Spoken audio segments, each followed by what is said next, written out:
welcome back. I'm Mr. Jewett.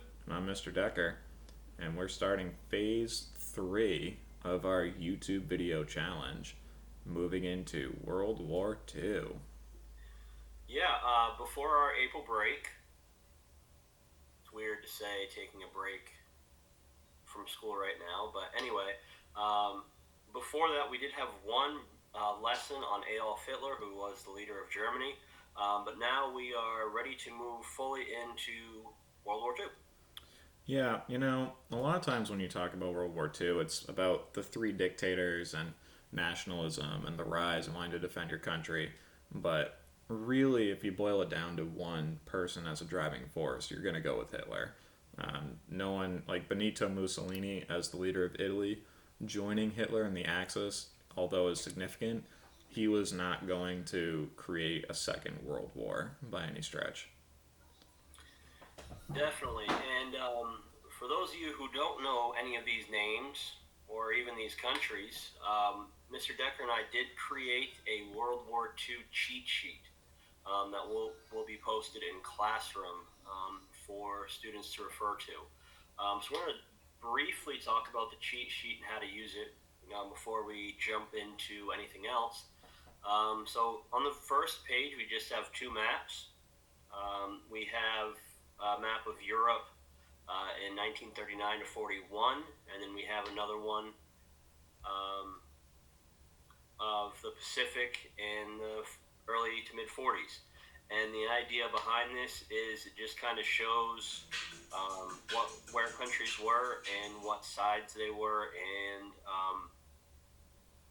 if you're looking at the Europe one, how much land Germany was able to conquer.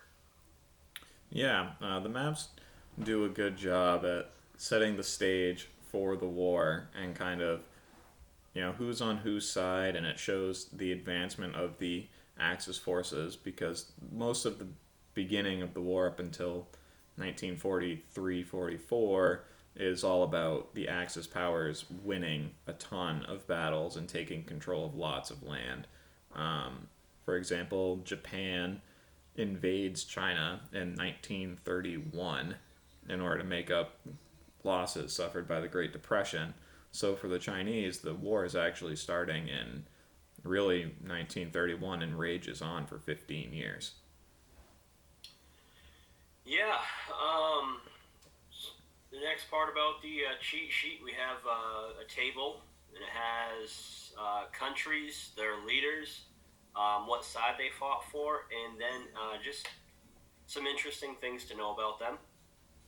Yep, it does a good job at just giving you that background information of, okay, who's on whose side, allies and Axis powers. Um, so make sure you're using this cheat sheet just so you kind of keep track of where you're going. As if we mention country names or people names as we move forward, the cheat sheet is a good way of kind of keeping yourself on track with who's who. And then the last thing, and we may add to this as we go through our assignments. These are just some words that we threw on to start with, but we do have a key vocab list. So we have words like logistics and some German words and just some military terms that you students may need to know that you might not be familiar with. Yeah. And just, once again, the idea is just help everybody out and make sure they stay on track. So, Yep.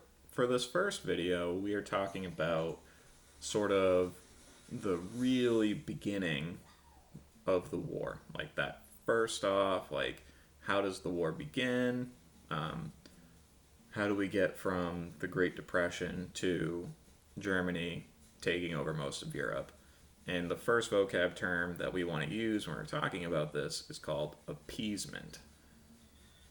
Yeah. So the way we build up to appeasement is it started back at the end of World War One. Obviously, Germany lost, and with the Treaty of Versailles, Germany had to take full blame of starting World War One. They had just an absurd amount of things that in the treaty hurt them, whether it was economically or with with the ability even to protect themselves from other countries. And you also have the League of Nations that was set up. And the League of Nations is mostly countries within Europe, and their job was really to make sure something like World War I couldn't happen again. Yeah, so the goal of the League of Nations is similar to the goal of the current United Nations, which is kind of preventing us all from killing each other. That's the long and short of it. However, it didn't really have any teeth. The League of Nations couldn't force anybody to not do something. Italy invaded Ethiopia in the 1930s, and the League of Nations just kind of were like, hey man, stop please. And Italy said no, Benito Mussolini said, nope, this is ours, we want a colony. And that was kind of that. And they just took Ethiopia. And what are you going to do? And with that same kind of thought, you have Hitler also starting to take land and expanding Germany in the 30s. Yep. Austria just says, you know what? It's time to be part of Germany now. And just they annex Austria. Austria joins Germany voluntarily. And then in Czechoslovakia, Hitler decided to just kind of take parts of it where a lot of people who were ethnically German lived. It was called the Sudetenland, and a lot of ethnic Germans lived there. And Hitler said, hey, they're ethnically German, so they should live in Germany. So we're just going to take all the land of Czechoslovakia that has German people living in it. And the League of Nations really just kind of stood by and did nothing. They definitely followed that term of appeasement, of just kind of allowing Hitler to do what he wants, because if you try to step in, then that's just going to result in a war with potentially tens of millions of people dying. Yeah, and so they kind of like Great Britain. David Lloyd George is not the name that I'm looking for. Um, Churchill? It was the guy that came before Churchill. He's not well Yeah, I don't remembered know. now. He basically they got Hitler to sign a piece of paper promising that he wouldn't do anything else that was against the rules.